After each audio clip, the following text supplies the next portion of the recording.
தவிக்கும் பொண்ணு மணியின் நெஞ்சுக்குள்ளே இன்னாருன்னு சொன்னால் புரியுமா? அது கொஞ்சி கொஞ்சி பேசுறது கண்ணில் தெரியுமா? உலகே அழிஞ்சாலும் உன் உருவம் அழியாதே, உயிரே பிரிஞ்சாலும் உறவேதும் பிரியாதே. உண்ணாமல் உறங்காமல் உன்னால் தவிக்கும் பொண்ணு மணியின் நெஞ்சுக்குள்ளே இன்னாருன்னு சொன்னால் புரியுமா?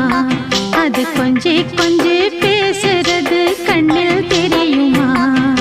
நெஞ்சுக்குள்ளே இன்னாருன்னு சொன்னால் புரியுமா?